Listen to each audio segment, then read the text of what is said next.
Emma Thompson grasped the faded leather wallet in her trembling hands, tallying the tokens for the third time the early morning rush at Boston's downtown coffee shop hummed around her, but she scarcely noted the gathering. Her fingers traced each quarter and dime, totaling up to exactly $2.75, just enough for a modest caffeine to assist her through another grueling day.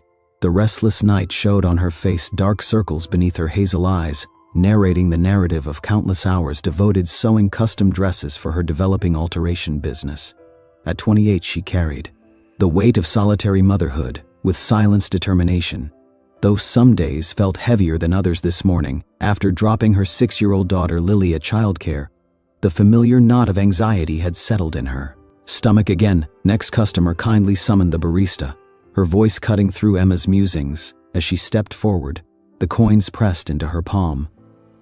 Emma observed the fellow standing behind her in line. Something about him grabbed her attention, perhaps the tailored charcoal suit or the kind demeanor in his deep brown irises.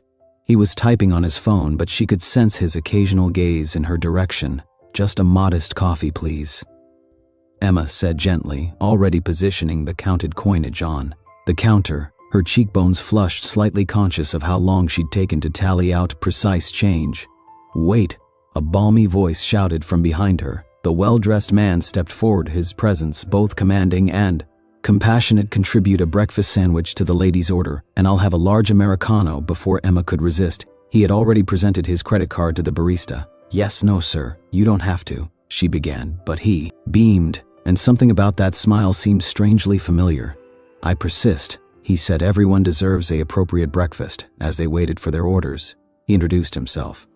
"I'm Daniel Carter," he said, examining her features with an intensity that made her heart skip a rhythm. "You know, this might sound strange, but you appear exceedingly familiar." Emma shifted, nervously gripping her wallet. "I'm Emma Thompson, and thank you really, but you didn't have to." Thompson.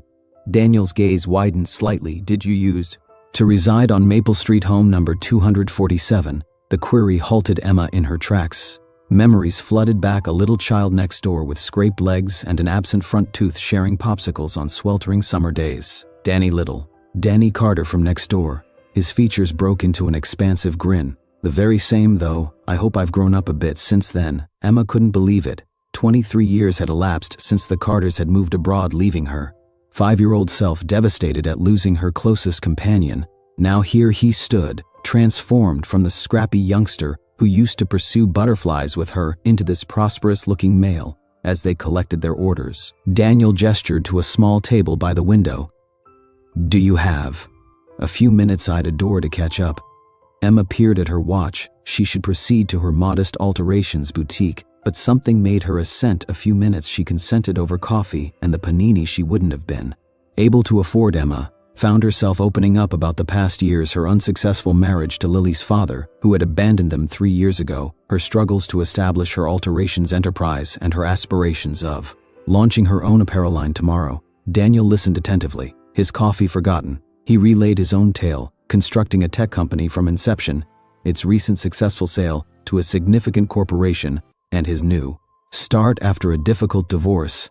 What he didn't mention was just how effective that transaction had been, or the complex custody dispute he was still battling with his ex-wife over their shared property, as Emma described Lily's recent artistic masterpiece, a crayon illustration of their tiny apartment loaded with roses. Daniel's phone buzzed repeatedly.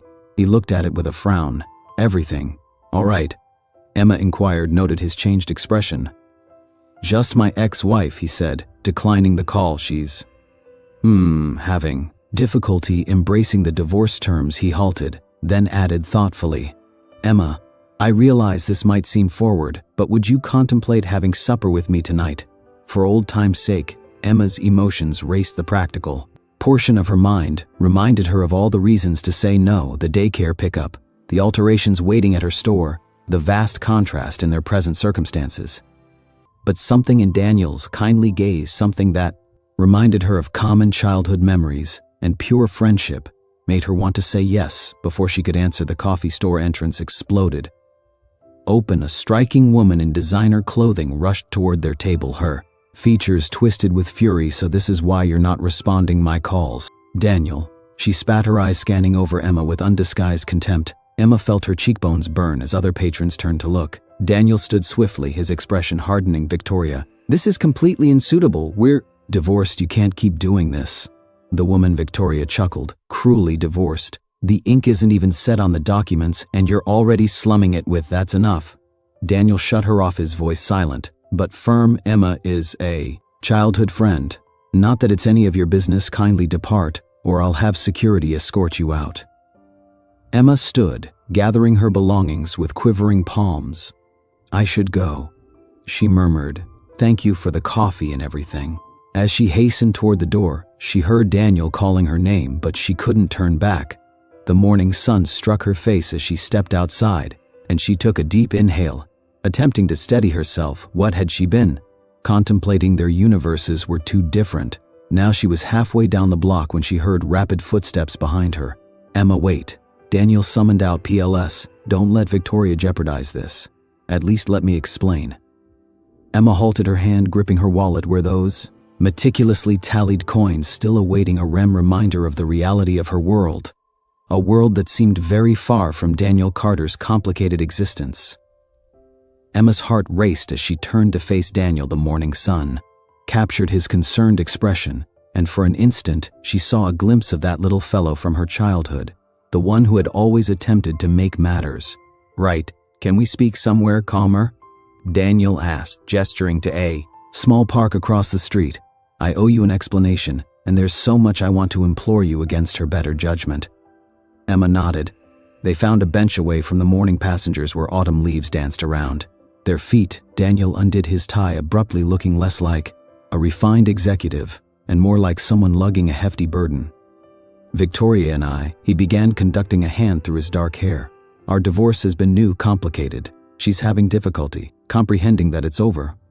When I sold my company 6 months ago, things changed worse. She's convinced herself that I arranged the schedule to effect the settle. Emma listened, her fingertips absently tracing the worn margins of her pocketbook. It must be difficult, she suggested softly, thinking of her own failing marriage, though her ex-husband had simply strolled away, leaving her with nothing but debts and broken promises. The truth is, Daniel continued, his voice softening, seeing you this morning brought back so many memories. Do you recall that tree house your dad built us, the one with the concealed compartment in the floor? A smile plucked at Emma's lips where we concealed our treasure map. Dad helped us make it appear old by staining it with tea, and we deposited that time capsule in your backyard. Daniel added, his eyes illumination up, with my beloved Hot Wheels vehicle and your mother's costume jewelry. Those were the fondest days of my adolescence, Emma. Everything felt possible. Then I dug it up, Emma confessed, startling herself. After you moved away, I was so furious that you left without saying farewell. I grabbed the car but reburied everything else. I still have it, actually, the vehicle. It's ridiculous, but I couldn't bring myself to toss it away. Daniel's face collapsed. I wished to bid farewell that morning when my parents hurried us into the vehicle. My father had lost his employment and we were about to forfeit the property. They didn't want anyone to know. I pleaded to see you one last time. Emma felt tears prickling at her pupils. I waited at my window every day for weeks, hoping you'd come back. Mom attempted to explain that you'd moved far away, but I kept believing you'd return. I penned you messages, Daniel. Field moving near on the bench, numerous of them. But my mother, she believed it would be simpler if we made a clear split. She never mailed them. I discovered them years later in a trunk in her attic. She'd kept them all. A youthful mother passed by with a little daughter about Lily's age, sending a surge of reality through Emma. The little girl's mirth echoed across the park, reminding her of her own responsibilities. I should get to work, she said. Straightening up. My patrons are waiting your alterations store. Where is it? Daniel asked, also rising. Maybe I could swing by later, see your work. Emma hesitated. Her small studio above the Chinese restaurant was a far departure from the planet Daniel now inhabited. The familiar shame seeped in, the same sensation she received when other parents saw her dropping Lily off at childcare in her faded-out car. It's not much, she said gently, just a modest property on Carlton Street. I'd adore to see it, he insisted. Then more attentively, Emma, about supper tonight. I understand if you'd rather not after what happened with Victoria, but I'd really like an opportunity to brush up properly, to learn about your life, your daughter, before Emma could respond. Her phone rang. It was a text from the daycare. Lily had a fever, I'm afraid, she said. hastily gathering her satchel. "It's my daughter, she's ill. I have to go, let me drive you." Daniel offered promptly. "Please, it's the least I can do." Emma started to refuse, but another text made her phone buzz, urgently gazing at the screen. Her pulse plummeted, Lily's temperature was increasing, and the daycare required her to come promptly. "Okay." She relented. "Thank you, Daniel's vehicle." An elegant black Mercedes stood out starkly against the weathered structures of downtown Boston as they drove to the creche. Emma couldn't help but observe how naturally Daniel inquired about Lily, demonstrating genuine concern. It was so distinct from her ex-husband, who had scarcely acknowledged their daughter's existence even before he departed at the daycare. Emma dashed inside. While Daniel waited in the vehicle, she emerged, bearing a flushed and misty-eyed Lily, who held to her mother's neck. To Emma's astonishment, Daniel had already emptied the rear seat, draping his suit garment down as a improvised settee. "My apartment's on Beacon Hill," Emma said hesitantly, knowing it was in the opposite direction from the affluent communities where Daniel likely lived. "Just tell me where to go," he said, merely modifying the car's temperature when he observed Lily quivering as they drove.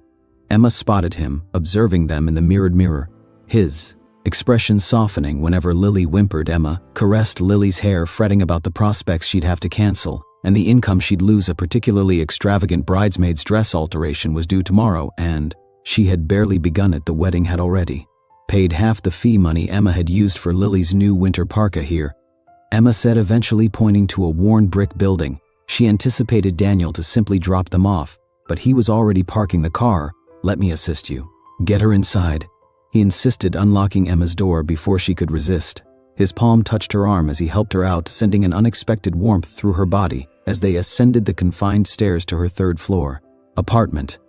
Emma was keenly aware of the disintegrating wallpaper, the subtle scent of cooking oil from the restaurant below, the overall shabbiness she generally attempted to ignore, but Daniel showed no reaction, focusing instead on transporting Lily's backpack and requesting the little girl tender inquiries about how she felt inside the tiny apartment. Emma's face reddened as she noticed the breakfast dishes still in the basin, the basket of neglected laundry on the sofa, but Lily's fever was rising and those concerns had to wait. "The restrooms through there," Emma directed, indicating, "Could you moisten a washcloth with chilly water?"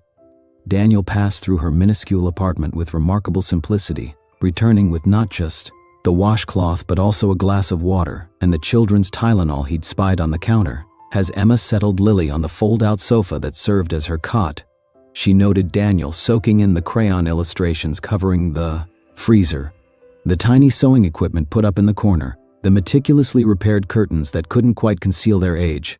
His phone rang again. It had been ringing periodically throughout their journey this time. Emma caught a glimpse of the screen, a message from Victoria. "Your counsel can't defend you eternally. I know about the offshore accounts, don't believe you can conceal them." Daniel immediately silenced the phone, but Emma had seen enough. The distance between their realms suddenly felt enormous. Again, here she was fretting about insuring rent while Daniel engaged with offshore accounts and legal disputes with his affluent ex-wife. "I should go," Daniel said, silently reading her expression. "But Emma, please don't let this morning be the end. There's something I never told you, something I've regretted not saying since that last day on Maple Street." Emma gazed up from Lily's feverish face, her heart racing at the intensity in Daniel's gaze. But, before he could continue, an abrupt pounding at the door made them both leap through the peephole. Emma saw Victoria, her designer purse grasped like a weapon, her features set in grim determination. Somehow she had trailed them. Behind her, Emma heard Daniel's quick inhalation of breath. "Don't open it," he murmured, his hand finding Emma's shoulder. "Please, there's something you need to know first." Emma's hand wavered on the handle as Victoria struck again. Harder this time, the sound echoed through the lesser Part M, forming Lily moan on the sofa. "Emma," Daniel said urgently, his voice barely above a whisper. "Victoria isn't just furious about the divorce. She's frantic because she knows I uncovered her embezzlement from my company. She's been skimming for years, concealing money in accounts I didn't realize about. When I found out, she attempted to blame it on my CFO. But I have evidence that's the true cause for our divorce." Before Emma could comprehend this revelation, Victoria's voice sliced through the door. "I can hear you in there, Daniel. Your car's outside. Do you really want me to create a commotion? Because I will." Emma looked at Lily, who was viewing the door with wide, terrified eyes, creating a decision. She walked into the passageway, closing the apartment door behind her to face Victoria alone. "This has nothing to do with me or my daughter," Emma said, firmly, startled by the steadfastness in her voice. "PLS, leave." Victoria's flawlessly made-up visage twisted into a sneer. "Oh, it has everything to do with you. Did he tell you about our reconciliation dinner last week? How he implored me to come back?" She yanked out her phone, showing Emma photographs of her and Daniel at an upscale restaurant. Emma's heart fell, but before she could respond, Daniel emerged from the apartment. "Those photos are from 2 months ago. Victoria, the dinner where you attempted to persuade me to terminate James if he testified about the missing funds. Cease attempting to influence everyone around you. Victoria's composure cracked. "You ungrateful scoundrel. I helped build that company. Those accounts were insurance for our future. If you go through with this, you'll what?" A new intonation interrupted. They all turned to see an elderly woman ascending the stairs, her silver tresses exquisite, despite the humid day still causing difficulty. Victoria. Daniel pupils widened. "Mama, what are you doing here?" Margaret Carter fixed her designer blazer. As she reached their landing, "When you missed our breakfast meeting, I had your office notify your phone." Imagine my astonishment when it led me here. Her eyes' gaze rested on Emma, and she exclaimed tenderly, "Little Emma. Thompson, is it really you?" Emma nodded, astonished by this new arrival. Margaret had aged gracefully, but she was unmistakably the same woman who used to deliver biscuits to their treehouse all those years ago. Victoria attempted to reclaim control. "Margaret, how great. We were just discussing how you're departing." Margaret cut in effortlessly. "Now, before I contact the fraud investigators myself," she turned to Emma, "I repent for my former daughter-in-law's behavior.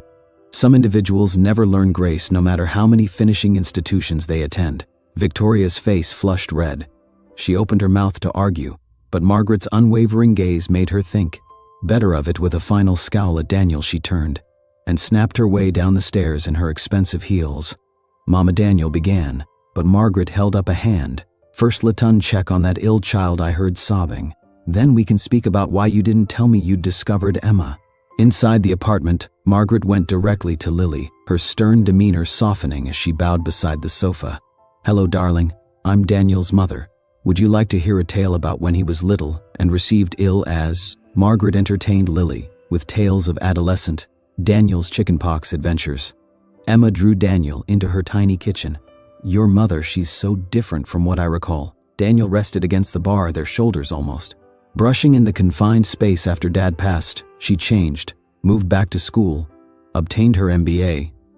She's been my company's CFO for the previous 5 years. That's how we detected Victoria's larceny." Mom noted discrepancies in the accounts. "Why didn't you tell me about Victoria's embezzlement? At the coffee business, I wish to protect you from all this chaos. But seeing you again," he turned to confront her completely. "Emma, remember when I said I had something to tell you something? I regretted not saying that." Last day, Emma's heart raced as Daniel removed her hand from the living room.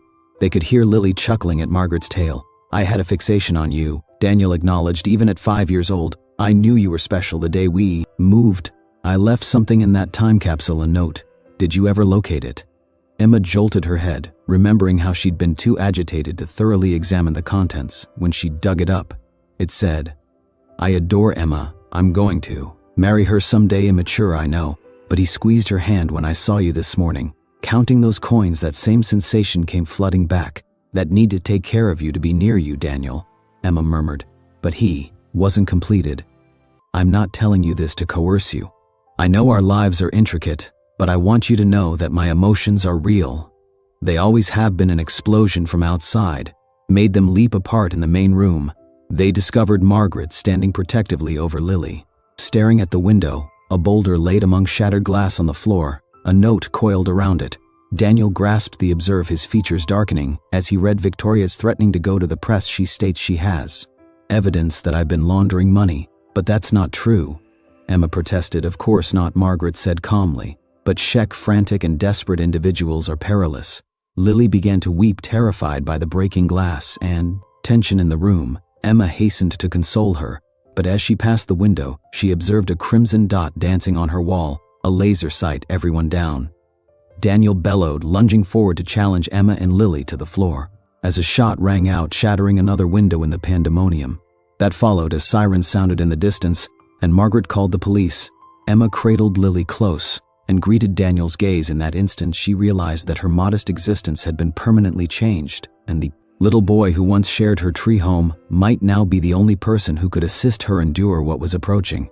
"Trust me," Daniel murmured, his arms still protecting around them both. "I won't let anything happen to you, either of you." And despite everything, the peril, the complications, the vast disparities in their lifestyles, Emma found herself believing him. The next few hours passed in a haze of police alarms, investigator interviews, and crime scene photographers documenting the fractured windows. Emma sat in a corner of her condo, holding Lily close as she slept, fatigued from fever and anxiety. The police had confirmed what they already suspected: the gunfire had originated from the building across the street, but the shooter was long gone. Margaret had removed control of the situation with remarkable efficiency, coordinating with both the police and her private security detail. Now she sat beside Emma, her hand occasionally extending out to level Lily's hair. "You know," Margaret said gently, "I've regretted relocating away from Maple Street every day since when I saw those letters Daniel wrote you. I should have mailed them. Maybe things would have been different." Daniel returned from speaking with the detectives, his collar, long discarded shirt cuffs folded up. They discovered Victoria's automobile abandoned at Logan Airport. He reported she's used her passport. They believe she's headed to the Cayman Islands, where the accounts are. Margaret added ominously, "I've already frozen everything we could trace, but she had time to shift some funds. The positive news is we have enough evidence of the embezzlement to guarantee she won't get away with it." Emma glanced around her apartment, now packed with legislation enforcement and crime scene technicians. The bridesmaid's attire she needed to alter dangled neglected on her sewing rack. The deadline, now impossible to satisfy her whole existence, seemed to be unraveling. "And yet you can't remain here tonight," Daniel said, kneeling beside her. "It's not secure. Momk already arranged for us to use the company's secure residence in Back Bay, U.S. Emma inquired, her voice wavering. "All of us," Margaret confirmed, "including Lily." Daniel, "Correct. You need protection until Victoria is discovered." Emma thought of her tiny store, her visitors, her responsibilities. "I can't just depart. I have work and Lily has education." "Emma," Daniel said tenderly, taking her free hand, "let us assist you, sir. I've already lost you once. I can't stand the idea of anything occurring to you or Lily." Gazing into his eyes, Emma saw not just the affluent businessman he'd become, but also the little youngster who had once vowed to protect her from imagined dragons in their playhouse. Some things, it seemed, never changed as they prepared to depart. Emma packed a compact purse for herself and Lily, her daughter agitated, gazing up with fever-bright eyes. "Mother, are we going on an adventure?" Emma grinned, fighting back, weeping. "Yes, dear." Just for a little while, the company apartment turned out to be a luxurious penthouse with panoramic vistas of the metropolis under differing circumstances.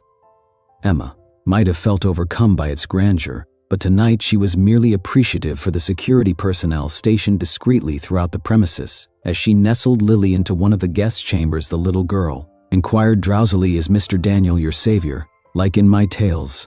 Emma smoothed her daughter's tresses back, verifying her temperature. The fever was ultimately unraveling. "It's complicated, darling, but he looks at you like a prince," Lily insisted, drifting off to sleep later that night. Emma stood at the window, observing the city lights glimmer below.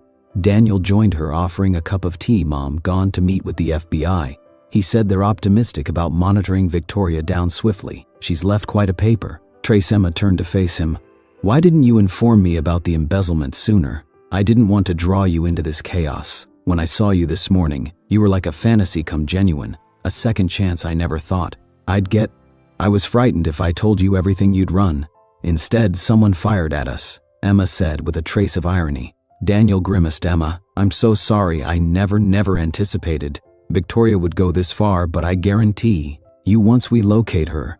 Daniel, Emma interrupted. "Why did you really come to that coffee establishment this morning?" He looked startled. "I told you it was a coincidence. Was it in a city of approximately 700,000 people?" Daniel was silent for a moment, then reached for his phone he brought. Up a photo, an old newspaper clipping from 3 years ago. It showed Emma at a modest fashion exhibition, standing proudly beside a display of altered vintage gowns. "I never ceased thinking about you," he confessed. "Over the years, I'd sought your name online, expecting to discover some trace. When I saw this article, I knew you were still in Boston. I'd go to that coffee shop every morning, expecting to run into you for 6 months." Emma gazed at him, her heart racing. 6 months? I knew it was your neighborhood. I couldn't bring myself to hunt you down immediately. It felt too intrusive, but I couldn't stay away either. So this morning, when you saw me tallying change, it took everything I had not to take you into my wrists." Right there, he stepped closer, his hand finding hers. "Emma, I know this isn't how either of us envisaged reconnecting, but maybe it's exactly what needed to happen. All the impediments between us, time, money, circumstance, they don't matter anymore. What matters is that after 23 years, my spirit still recognizes yours." Emma thought of the little youngster who had scrawled, "I'm going to marry her someday," and interred it in a time capsule. She thought of the man who had spent 6 months hoping to see her again, and she thought of how natural it had felt witnessing him care for Lily today. When Victoria's captured, she said slowly, "And all this is over." "What then?" Then Daniel smiled. "I'd like to take you on an appropriate date. No ex-wives, no gunfire, no fever-afflicted infants, just us getting to know each other again." And maybe he reached into his pocket and took out something small, a battered Hot Wheels car. "Maybe we could conceal this again together, start anew." Emma recognized it immediately, the vehicle she'd kept all these years. He must have seen it on her bedside shelf earlier. "How did you? Some treasures," he said, "gently are worth keeping." Nearby, 3 months afterward, on a fresh winter morning, Emma stood in her substantially expanded boutique on Newbury Street. The sign above the door read, "Emma's Vintage Revivals," and the windows exhibited her own designs alongside her modification work the allegations against Victoria had. Attached, she was anticipating trial after being captured in Grand Cayman, and Daniel's enterprise had not only recovered, but thrived under his and Margaret's leadership. The bell above the door chimed, and Emma gazed up to see Daniel and Lily entering, both holding mysterious parcels prepped for lunch. Daniel inquired, kissing her forehead. Almost, Emma smiled. "What's in the crates?" Lily danced eagerly. "It's a surprise for the treehouse." Emma elevated an eyebrow at Daniel, who shrugged innocently. "Well, every residence requires a treehouse, even if that residence occurs to be a brownstone in Beacon Hill." As Emma closed up the boutique, she stroked the tiny velvet box in her purse. Her own surprise for later inside was the Hot Wheels vehicle, meticulously restored with a notation that read, "Want to share a treehousey eternally." She already knew his response.